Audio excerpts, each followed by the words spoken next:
Today, we are going over the 7 most unbeatable commanders in the entire format. I'm Mia, and I really like the home team's new album. I'm BZ. I really cannot stop building cubes. We're the Nitpicking Nerds, sponsored by Card Kingdom. I know what you're thinking. Card Kingdom, I've heard this before. No, you haven't. Card Kingdom is a sponsor that we love. And if you haven't used the link in our description, it means you're not maxing out the help that you could be giving this channel while also buying cards at affordable prices that will arrive to your house all in one package in a reasonable time. They even have a sale page that you can check out, but first, hit our description link below because that tells them that we send you and it really helps us too. We're also sponsored by Moxville, but not now, later. And if you guessed and you said you're wrong, and Dragon Shield, best sleeves in the multiverse. Good sleeves. If you use the code NERDS at checkout, you can save 5% of your real money tax dollars on your entire order, including the 25th anniversary sleeves or the Halloween sleeves, both great options to protect your cards. We are not lying. This is your chance to save actual, tangible dollars from the money that you would put towards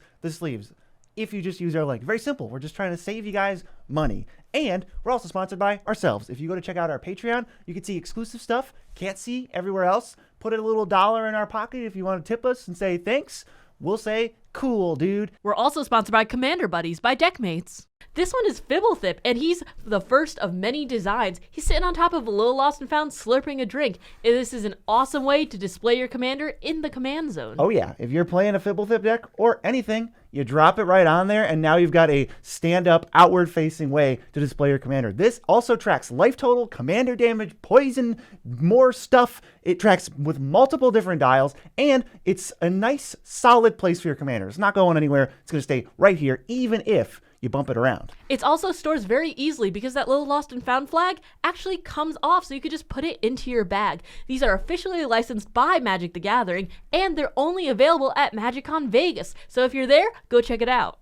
Now, we are going over some of the most unbeatable commanders in the format. Now, we have to define our terms, as we love to do, because what do we mean by unbeatable? Well, we're referring to it as almost impossible to answer once this commander's deck starts actually enacting their game plan. So we're talking about like when this commander and their deck is sort of doing their thing, there's not too many options that you have as their opponent to actually stop them, to beat them. So it's going to be really tricky to get them off the field or to disrupt their win conditions. This isn't just kill on sight, it's like counter on sight. These are very, very unbeatable, dangerous commanders. And the first one exemplifies that completely. It's Animar, Soul of the Elements. Red, blue, green for a 1/1, but protection from white and black, which negates a lot of kill spells. Whenever you cast a creature spell, you put a 1/1 counter on him. Creature spells cost 1 less for each 1/1 counter on him, and that reduces them by a lot. Yeah, this is going to continuously chain up as you lay down these creature spells,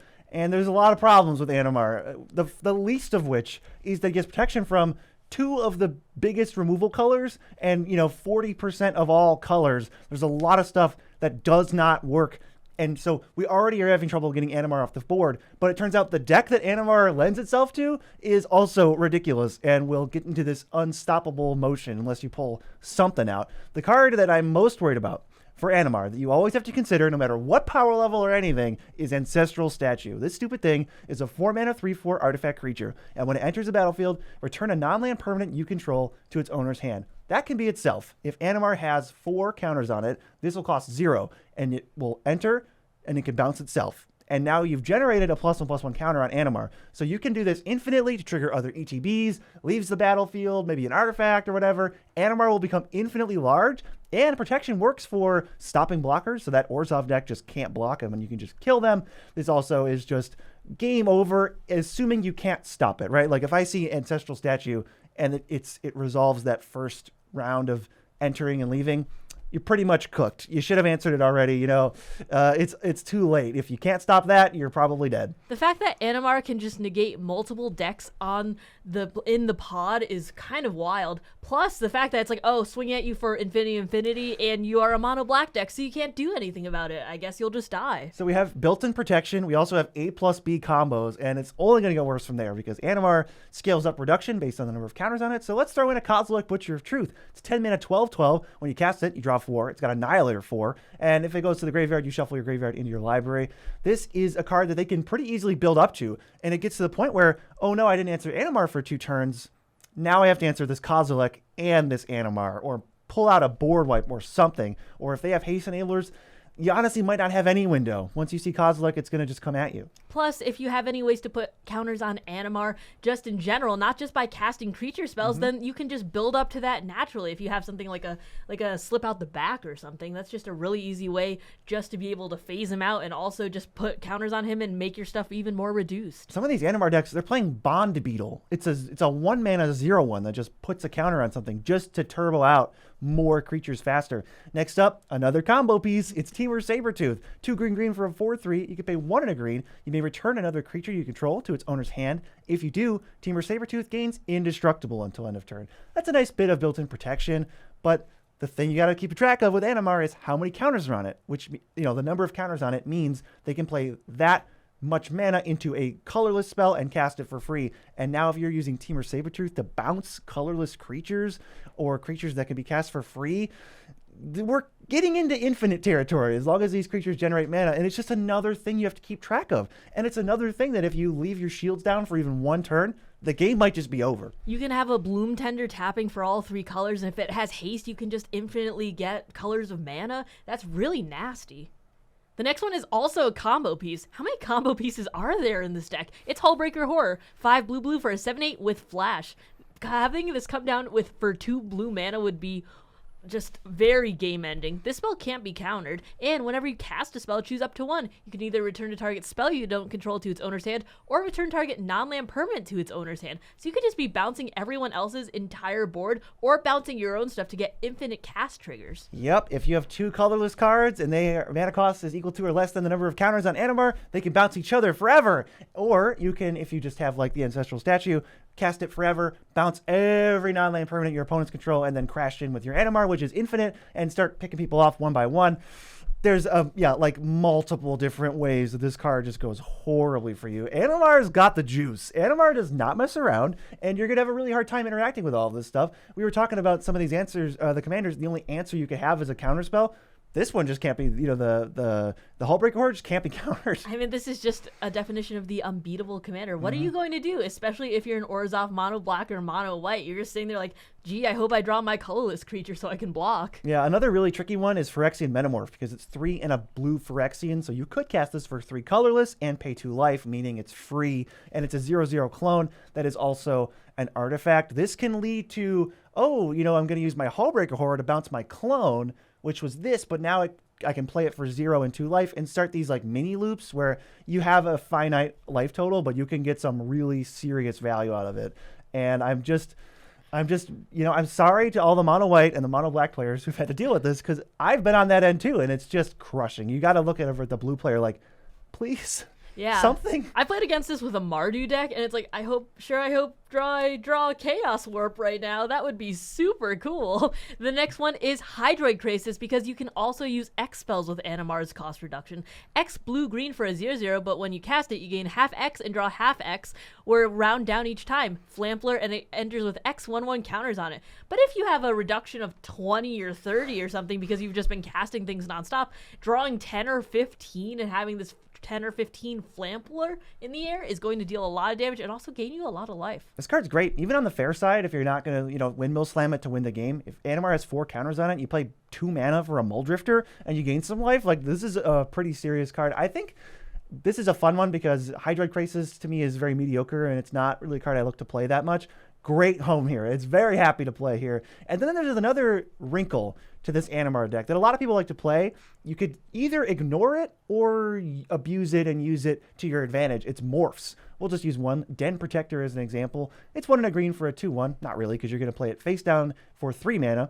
And creatures with power less than its power can't block it. Also doesn't matter. You turn it face up for 1 and a green, and when it's turned face up, you get a permanent back, or a card back from your graveyard to your hand. Morphs cast for 3 colorless to cast them face down, and Animar reduces that. So oftentimes you're going to be playing Morphs for free, and that makes this Hullbreaker Horror stuff really scary, because now Hullbreaker Horror, just any 2 Morphs will just go forever, give you infinite counters, and I'm sure other things as well. Animar's just so scary. I don't want to see an Animar deck anytime soon. That stuff's tough to deal with. I mean, yeah, we're starting out the gates with the exact definition that we listed of Unbeatable, where it's like, once they get going, it's not like you need to answer them, it's how do you answer them. Yeah, you only have so many answers, and in so many colors, too. The next one is just as scary, but in a little bit of a different way. It's Marchesa the Black Rose. 1 blue, black, red for a 3/3 with Dethrone, which is whenever this creature attacks the player with the most life or tied for the most life, put a 1/1 counter on it. Other creatures you control have Dethrone, but the scariest part of it is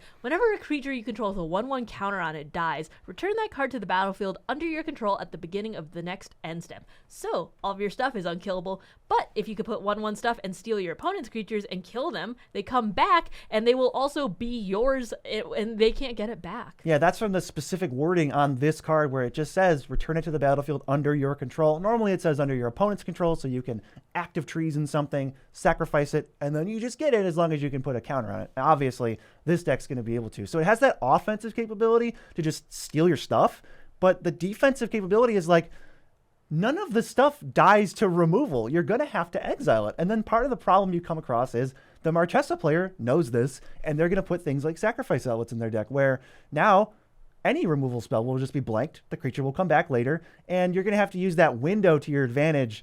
You're going to have to really get something done when that creature's gone until the end step, not find a way to kill the creature, because you're just not going to be able to. There's such a short window for that, but the first thing is putting counters on all the creatures. That's where things like Unspeakable Symbol comes in. 1 black for enchantment, you pay 3 life, you put a 1/1 counter on target creature. So, being able to steal stuff, active treason, that's pretty easy, because you just pay a few life, you put counters on everything, and then you sack it, and it comes right back to you. Yeah, this is a 0 mana enabler for it. It's one of the cards I think of. Maybe it's been upgraded over the past couple of years, but I love it in this deck. I think it's perfect. And the other thing it does that's very handy is your creatures have Dethrone, which means you don't want to be at the highest life total. Well, I can just pay 3 life until I'm below the highest life total and then score some free counters that way. It's basically perfect for this deck. Another one that's a newer card that's great for this deck is Gev, Scaled Scorch. He's a adorable little lizard. Black-red for a 3/2 with ward, pay 2 life, so he's going to be even tougher to get off the field.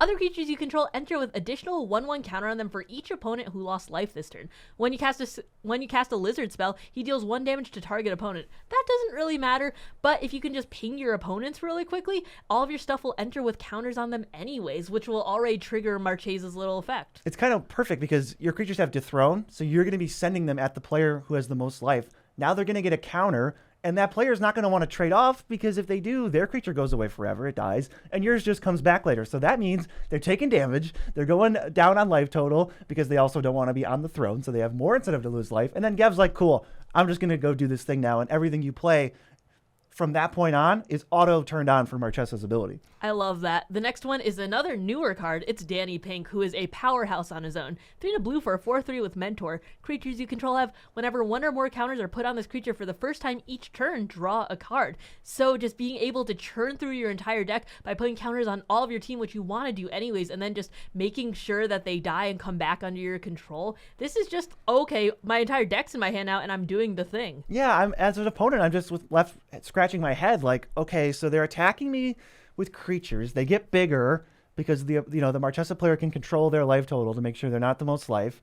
I don't want to block. I don't want to take the damage, and I can't kill any of their stuff.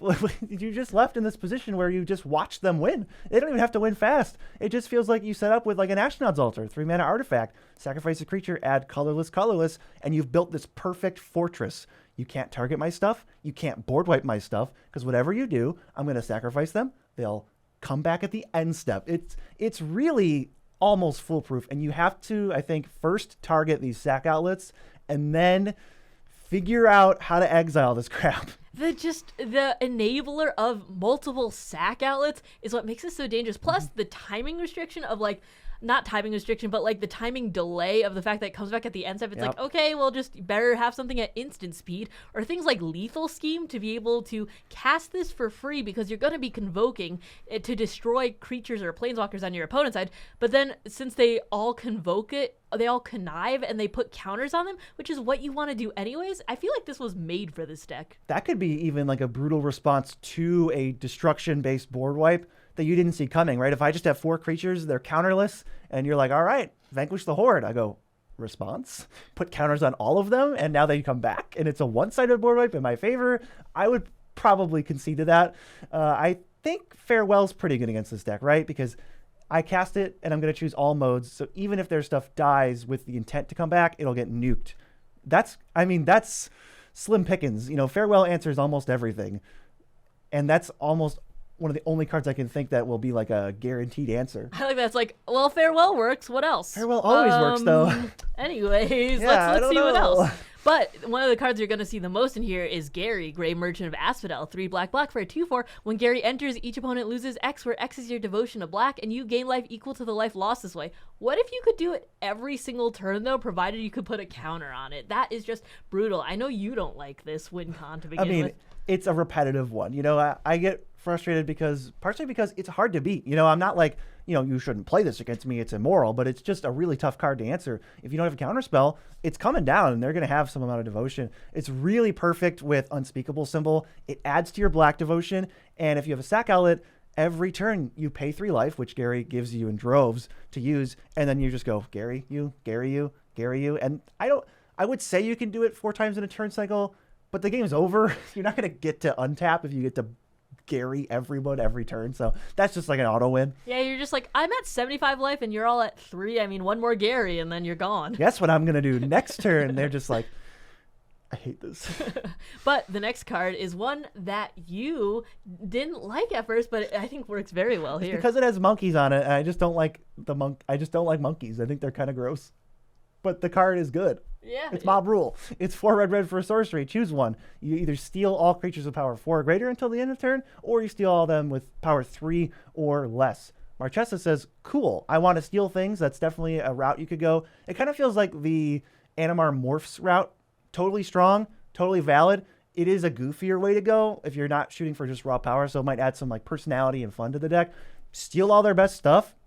Attack because you get haste, dethrone triggers, and then you sacrifice them all. Yeah, so they just come back immediately. You might get death triggers, you might get mana. There's just so much you can do with this deck. But the next commander is one that BZ built, and it was part of his, let's build a fun mono blue commander, and for some reason he thought this would be fun. Look, it didn't work. Okay, it's Octavia, Living Thesis. This is one of the least fun decks I've ever built, but I still love it. It's 8 blue for an 8/8. To be fair, I took this deck apart. The spell costs 8 less to cast if you have 8 or more instants and sorceries in your graveyard. It also has Ward 8, which is as close to hexproof as they've ever printed. They did not know. They were testing the waters with Ward, and they definitely made some mistakes early on. It also has Magecraft. Whenever you cast or copy an instant or sorcery spell, target creature has base power and toughness 8/8 until end of turn. So you just need Octavia and a couple of rinky-dink boys, and then you fire off these cheap spells like Mental Note and Thought Scour, some of my favorites, to make your little dudes into 8/8s. Mental Note and Thought Scour, they basically are just blue for an instant, you mill 2, and you draw a card. And notably, they put 3 cards in the graveyard, so they get you closer to casting Octavia, because she's either very easy to cast or uncastable. But you have to make some little guys to turn into 8/8s too, which is where Hard Evidence comes in. Blue for a sorcery, so you can also just trigger something to make it an 8/8 if you draw this late in the game, and you create a little crab and investigate. But he's going to be very big very soon. Yeah, these are the perfect type of cards, and there's honestly not enough of them. Octavia would play more as they get printed. It's gotten a couple of new toys recently that I'm a little envious of because I didn't have them when I first started playing this deck. But yeah, it's kind of perfect. Late game, you turn something into an 8/8.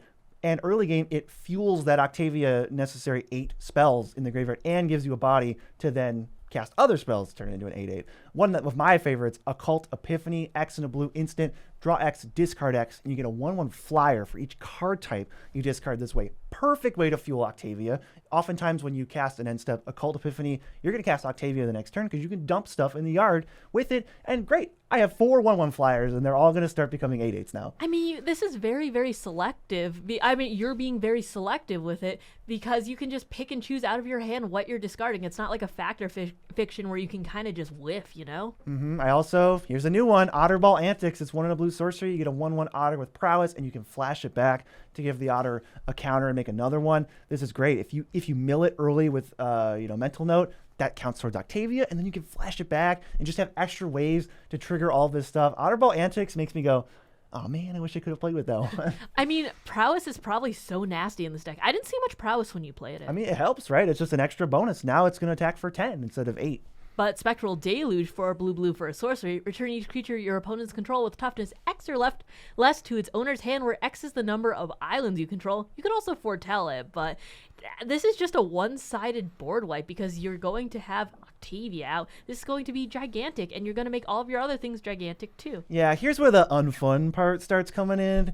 Your opponents are already almost unable to answer Octavia with any sort of traditional kill spell. And with cards like this, they're just not going to have any blockers, so you're going to be attacking for 16 minimum. And if you can trigger some other stuff with your rinky-dink cantrips, you're going to be taking out players. Whoever had the best board state before is now dead, and the other two players are going to be scrambling to figure out what to do. I think not only is it the ward, not only is it the one-sided board wipes, which these decks seem to love to play, the mono blue, octopus, leviathan, serpents, whatever.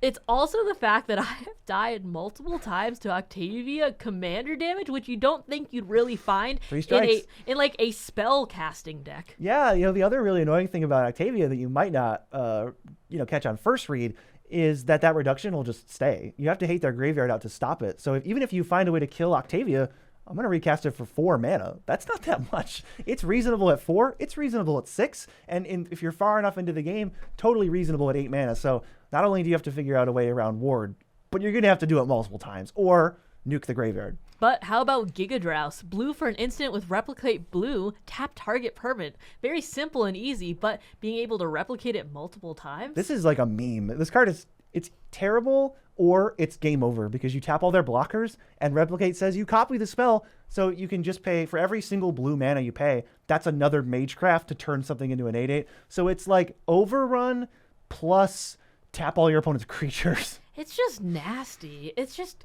being hit by a bunch of 0/3s turned into 8/8s. I also feel like that's your style of play. This is the Balmor Octavia style. I either go, they're either 1/1s or they're 12/12s, and there's no in between. And I like to end off some of these tricky commanders with just a refresher on how hopeless the situation might be sometimes.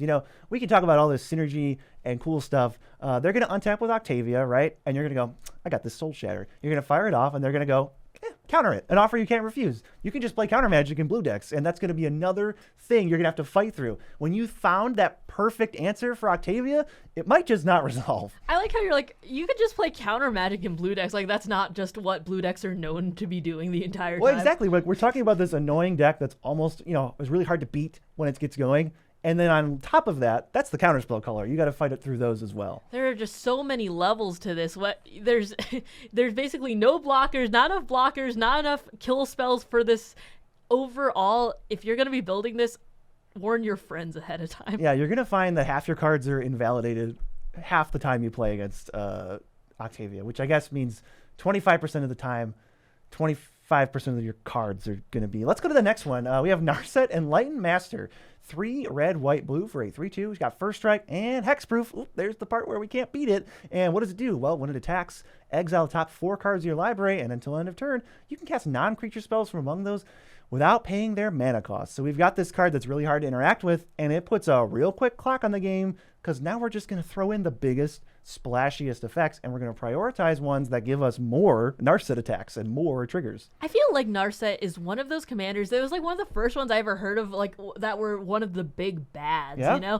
It was just, it's old school nasty, but it still holds up to this day because you're going to be playing things like Nexus of Fate, 5 blue instant, take an extra turn after this one, but if it would be put into a graveyard, you shuffle it into its owner's library instead. You can take infinite turns if you can keep attacking with Narset, because this is, if you're just playing the rest of your library, this will keep going back in, and if it's the only card in your library, you're going to just keep taking turns. It does slowly but surely whittle your library down to the point where Nexus is going to keep happening, and the extra turn spells are already strong, but what they really enable for us is another Narset trigger, and looking at 4 cards without any restriction, we can cast all of them if they're the right type. That's where it starts to get overwhelming. Or you can throw down an Omniscience, right? I mean, that's a good backup plan. If Narset's dying, you can fire off eventually, turn 8, you play an Omniscience, and now you can cast all those big, ridiculous spells for free because it just says you can cast spells from your hand without paying their mana costs. But on the flip side, if you're winning, Narset cheating out Omniscience and then unlocking all the crap in your hand, That's pretty good too. I mean, it just feels good and seize the day because you're wanting to get extra combats and just you're going to be untapping Narset every single time because it's hexproof, not Shroud. And you can flash this back too, so if you have the mana, you can get 3 combats in a single turn with Narset. Yeah, and when you want to make sure that you're enabling multiple combats or multiple turns with Narset, you want to make sure some of those cards are castable from your hand. You can't just live off the top and hope you hit one of your 7 drops. It's nice to be able to play Narset on turn 6 and then on turn 7 have like a reasonable follow-up to guarantee more triggers. We also have Aqueous Form. Keep it simple sometimes because a 3/2 first strike is not the beefiest. It can't brawl that well in terms of, we're attacking on turn 6 and we're hoping to get through with our 3/2. Well, if you just make it unblockable with his aura and whatever attacks you scry 1, it's funny that Scry 1's actually super relevant. It feels like text that they sort of tacked on because they were excited about Scry being a new mechanic at the time.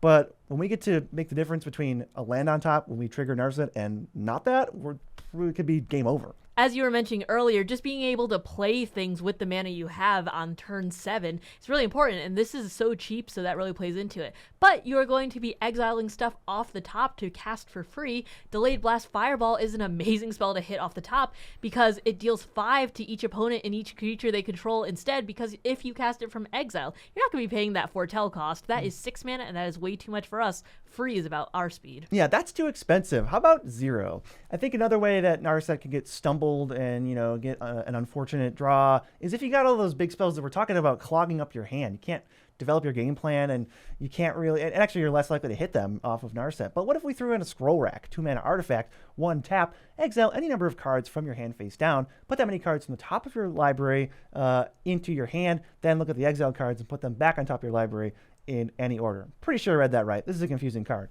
You can put all the cards from your hand on top in any order, and you get those cards back from the top of cards you don't know. This just lets you set up the most banging Narset triggers imaginable. Oftentimes, Scroll Rack plus Narset is GG. I think this is one of the quintessential cards for the Narset deck. But if we're talking about expensive win cons, we're not literally winning by combat damage in here. We're going to be winning by big splashy spells. Approach of the Second Sun is one that Narset decks really love. It's 6 and white for a sorcery. If the spell was cast from your hand and you cast another spell named Approach of the Second Sun this game, you win the game. Otherwise, you put it into your owner's library 7th from the top and you gain 7 life. Yeah, this is a pretty tricky card. You're looking to cast it for free with Narset the first time, but then when it goes 7 down, you know the order, and you can use Narset to eliminate 4 cards from that, and some of them might be card draw to then put the approach right back in your hand so that when you go to the next turn, you just win. You can't spike this twice off the top to win, but I think it's pretty easy, especially with stuff like Scroll Rack, to assume that we're going to manipulate it so that we draw that right on our next draw step. And if we're taking extra turns, that could just be the next turn, Also, the fact that Narset is a more expensive commander, so it's not like you're going to really be trying to cast this turn 4 and winning. You have to take a little while to build up to the Narset and her triggers anyways. Could also just be a backup, right? If Narset keeps dying and they have, the very specific answers needed to take out Narset over and over, if you just fire off 2 approaches, it doesn't really matter what happens to Narset. You could just have that go. Moxfield.com. You want to talk about Unbeatable? How about the sheer number of features available to you when building commander decks or decks of any format on Moxfield? You can sort, tag, and display your cards in whatever way you want, so deck building is a breeze. Moxfield truly is unbeatable. Let's go to the next one. This is a newer, on the newer side, if Narset's on the older side. Coma Cosmos Serpent. It is 3 green, green, blue, blue for a 6/6 that cannot be countered. At the beginning of each upkeep, you get a 3/3 Serpent. You can do a couple different things with it. You can sack it to make Coma indestructible, or you can sacrifice it to tap a permanent and make its activated abilities unactivatable for the turn. So Coma is an army in a can that generates 3, 6, 9, 12 power worth in a go-around for no investment. And the problem to answer it is it's got this indestructible ability. There is a window where you can fire off a kill spell on it before they get their first token. But once they have one, it's essentially indestructible. It's not just the indestructible. It's the fact that it can't be countered, too. So you can't do it on the stack, and you can't do it while you have a Serpent out. So you have, their turn, and that's about it. But since it's very expensive, you're going to have to ramp into it very fast. Nature's Lore to put a forest onto the battlefield is going to be one of the ways they do that. They're going to try and get this out as fast as possible, maybe turn 5 or 6. Yeah, expect turns 1, 2, and 3 to be all about ramping, and then turns 4, 5, and 6 is their target to hit Coma and play. It's sort of an army in a can, like unstoppable force. You almost have to commit very little to your win con section of your deck. It can all be about ramp and protection because Coma does it pretty quick. If you untap, you've got 3/3s that can attack and a 6/6, and the 3/3s can fiddle around and mess with blockers. I also like that if they have a way to potentially answer it on their turn, like with a Planeswalker, on their upkeep, you can Coma Coil the Walker so it can't do anything. And it just helps you keep that much more control over the board. And if one Coma's good, let's play a Spark Double. It's a 3 blue 0/0, and you can have it enter as a copy of a creature you control, except it enters with an additional +1/+1 counter on it, and it's not legendary. 2 Comas! I love copy spells to begin with. I think they're very fun, but it's completely brutal in here when you're making 2 3/3s per turn, and also you can sack them, do the double tap, can't activate, or make them both indestructible. That is just a very hard to beat combo. Yeah, you're in a lot of trouble. I mean, if you let it get to this far, where they've got a Coma, 3 Serpents, and then they go Spark Double and you can't answer Coma somehow, you might want to pack it up unless you've got that Farewell, because Farewell, again, answers almost anything. Farewell really does everything I really need it to. But I feel like Lightning Greaves. Now, this isn't a lot of commander decks, but this is one of the places where it really shines because equipped creature has Haste and Shroud for 2 mana, and you can equip it for 0. A lot of this can go in any commander deck, but I feel like Coma decks really need it the most because Coma is always such an actively, tough target. Everyone wants it gone because of the fact that, as BZ mentioned, it's an army in a can, and also it just protects itself. Yeah, some of this stuff is why we like 0 mana removal, because this window to answer Coma, it's pretty small. It is in the command zone, so it is public information, but players are going to tap out. They're going to have to invest in their own threats and cast their own spells. And now if you play Coma and just pass with it, the next player in turn order gets to untap all their stuff. And if they have an instant, that's when they're going to fire it off. So there is a decent chance that if they have something, they're going to kill Coma. But if you can Greaves it on your turn when they're still tapped out before they get that window, then they really can't do anything. And now it doesn't even matter that you're going to sacrifice a Coil to make him indestructible because he's already got Shroud.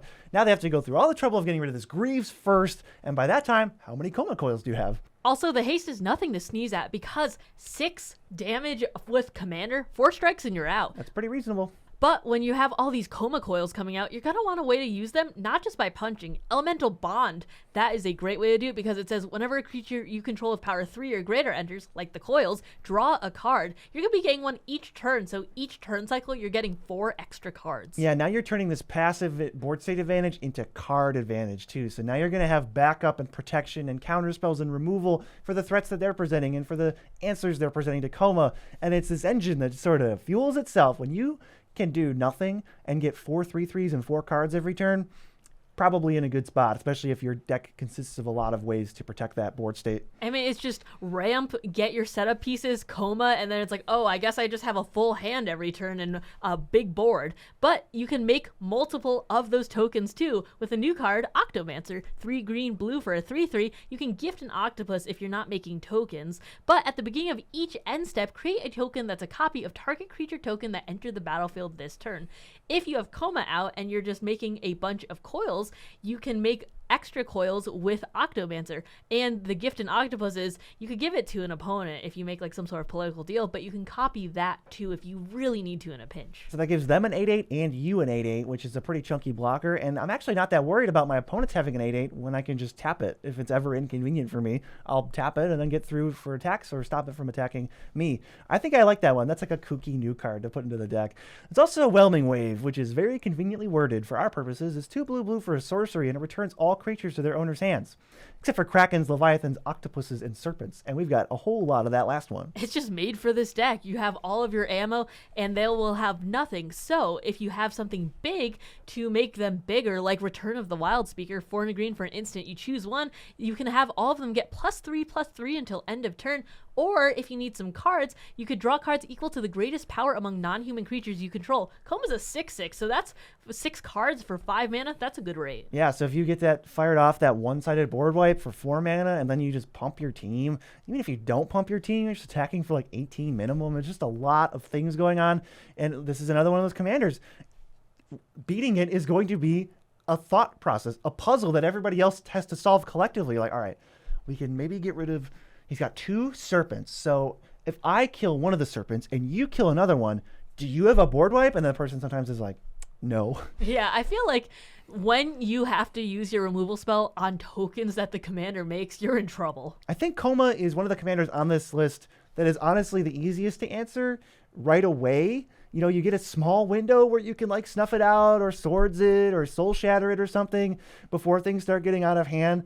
But that's not, that's saying a lot. It's still almost impossible. Once he gets going, it feels like it's too late. I mean, it's not even like you have a full turn cycle to answer it. You have a small window on their turn to answer it. So you better hold up those instants. But the next commander is a commander that doesn't look threatening, but it just snowballs advantage. Yeah, if you've played against it once, you already know. It's Sithist Harvest's Hand, green-white for a 1/2. Whenever you cast an enchantment spell, you gain 1 life and you draw 1 card. The thing that this doesn't have that same level of obviously unkillable, oh my god, that the rest of the commanders on this list do, but it checks a few different boxes. It's very, very cheap, and oftentimes you're going to get to untap with Sithis on turn 3, and even if they kill it, okay, I'll replay it one turn, turn and a half later. And the thing that Sithis does, though, is it promotes cheap enchantments that are often not creatures, meaning the bulk of this deck is going to survive board wipes. It's going to survive spot removal. It's going to be that much harder to target. The answers that some decks have for these cards might be very limited. If you're playing against a Rakdos deck, that's kind of like playing against an Orzhov deck when you're playing Animar. It's like, cool, what are you going to do? Every payoff I play is not a card you can answer. It's just so much advantage. I think it's so disheartening to be like, okay, kill your Sithis. Okay, it came right back. That's Trigger some awesome. other enchantress. One of the ways that's going to be snowballing advantage is with ramp spells like Wild Growth, green for enchantment. Whenever enchanted land is tapped for mana, its controller adds an extra green. You put it on whatever untapped land you have, you're going to draw a card, gain a life, and it might trigger other things like Enchantress's Presence too. 200 green for an enchantment. Whenever you cast an enchantment spell, draw a card. So casting a Wild Growth and then getting 2 cards off of it and gaining 1 life, that's going to be your entire deck soon. Yeah, this is an interesting version of the Unbeatable because it's not like in the Coma deck you have 10 other cards that have the same exact text box as Coma. That's what Sithis is. It's not like Sithis is this linchpin thing. Sithis is simply the figurehead of a deck full of 11 Sithises, and you're not going to be able to kill all of them. There are going to be 2 or 3 that get left in play, or 1 or 2, whatever, that fuel each other, and they just, this graph just snowballs into this unbeatable territory where eventually you're not going to be able to answer enough enchantments per turn to stop this deck, and you're going to die to whatever chaff they throw at you in the end, whatever payoff is left in play. But not only is their ramp going to be in enchantment form to help fuel their game plan, their removal is too, like with Kenrith's transformation. One in green, enchantment of course, and you enchant a creature. When it enters, you draw a card. You're going to be drawing like 10 at this point. And enchanted creature loses all abilities and is a green elk with base power and toughness 3/3. So you can lock down commanders while they're on the board too. Yeah, I love this as just a speed bump. I'm getting my card back, oftentimes more, right away, and it's not that much of a mana investment. You, on the other hand, you have to figure out a way to make your deck function because your commander now doesn't do anything. One of those enchantment payoffs I alluded to that just sort of ends up in play and kills you slowly is Sigil of the Empty Throne. It's not even a fast card. I don't even think this is a good card, but you're still going to lose to it. It's 3 white for an enchantment, and whenever you cast an enchantment, you get a 4/4 flyer. That's just going to build up. It's hard to stop the ramp that we're doing. We're building up with all these overgrowths and wild growths and utopia sprawls in the land slot, powering out more and more stuff. Even like burgeoning and exploration are going to come down, and you're not going to be able to interact with all the extra lands they have in play, which are generating enchantments that are trickier to answer than usual. Blue decks might struggle a lot with it too, if you're not interacting with it on the stack.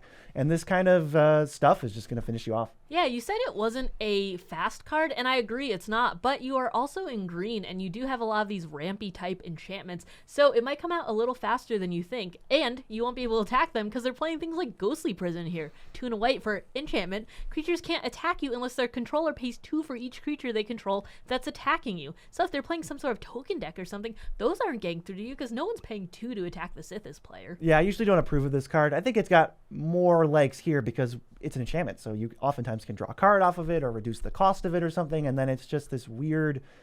It's almost like forgettable sometimes because you're so focused on the proactive stuff Sithis is doing that by the time you muster up this attack and you eliminate their the card we just talked about, the Sigil of the Empty Throne, you're like, all right, cool.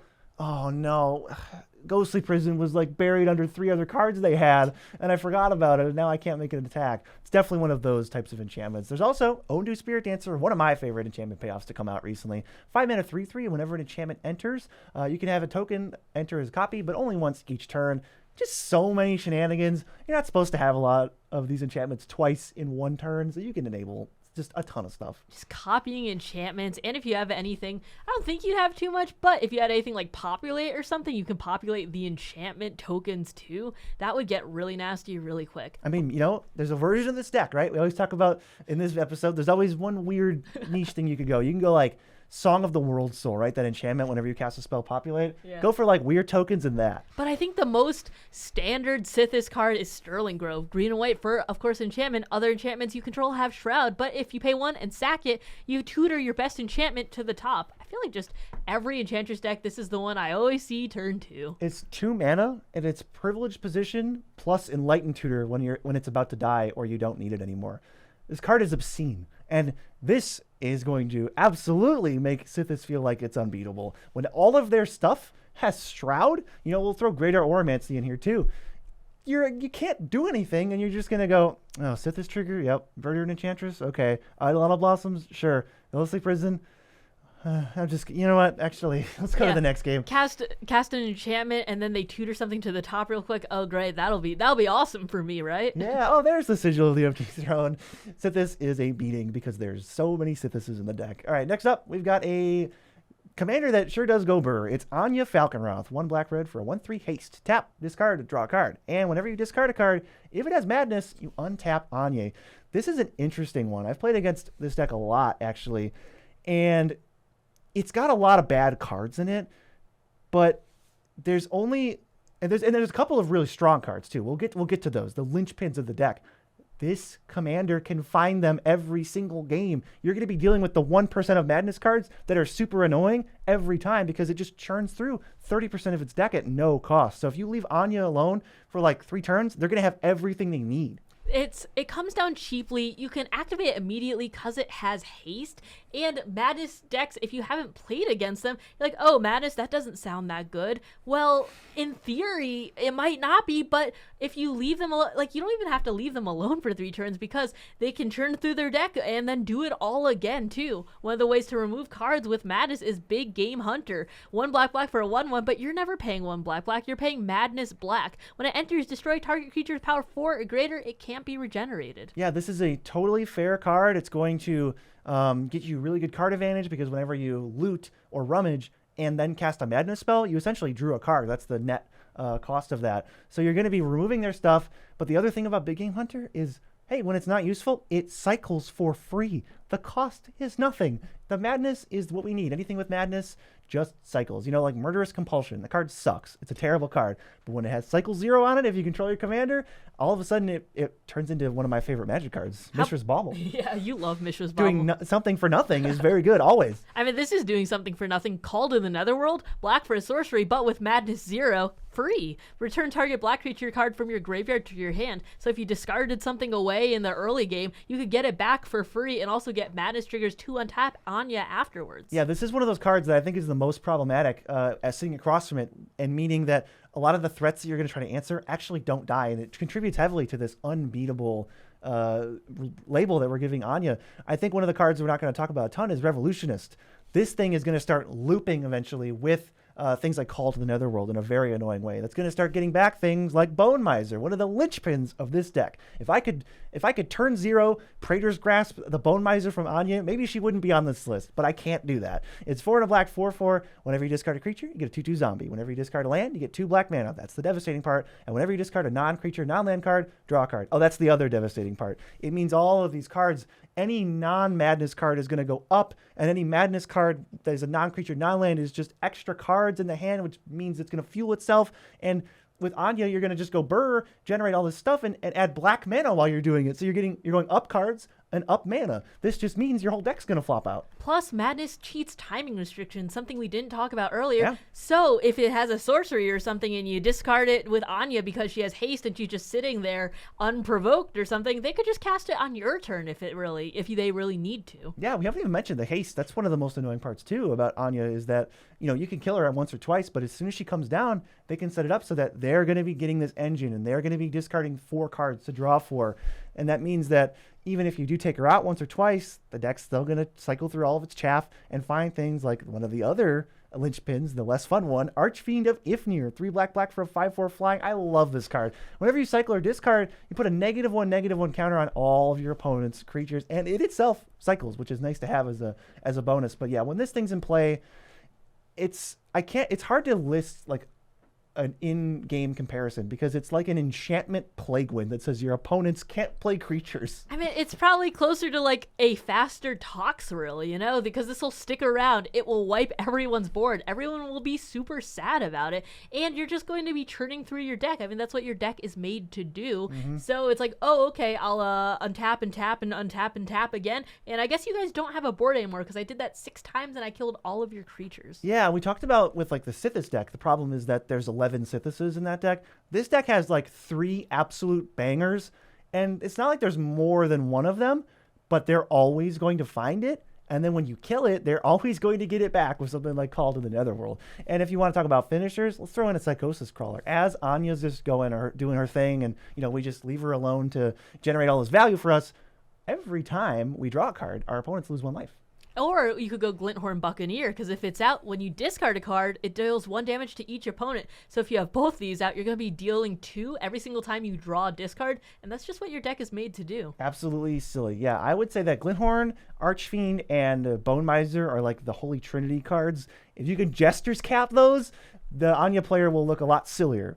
If you can't do that, you're going to be seeing them every game, and you're going to have a plan for them, honestly. If you don't have a plan for these cards, even if they're on the battlefield against this deck, you're going to end up falling behind and maybe you get caught off guard. But don't worry, if they churn through their entire deck, you're still not safe because of Shadow of the Grave. 1 black for an instant, return to your hand all the cards in your graveyard that you cycled or discarded this turn. So if they had Madness and you're just churning through it all, you pay 1 black, they all come back, and you do it again. Yeah, oftentimes this is going to be a card that pairs with Bone Miser and Anya, where, I got 4 free Madness discards. I got 2/2/2 zombies, a couple black mana, and I drew an extra card with Anya. Then they play Shadow of the Grave, and you realize the turn's not only is it not over, we're just getting started. Get the 4 Madness cards back in the hand, get more zombies, more mana, more cards, and Anya's going to be untapped at the end, and they have how many new cards in their hand that they just looked at? You're going to be in trouble. Shadow of the Grave kind of feels like, the Underworld Breach of the Madness decks. It's such a good card in there. Plus, if you have things like Archfiend of Ifnir, your opponents just don't have a board. Or if Psychosis Call and Glinthorn, that could just mean the end for you. That could be 10 cards discarded, 20 damage on the board. Absolutely love this list of unbeatable commanders. They're all really hard to deal with in their own special way. And if you want to see cards that we think are unstoppable, which is different, you can check that out right here.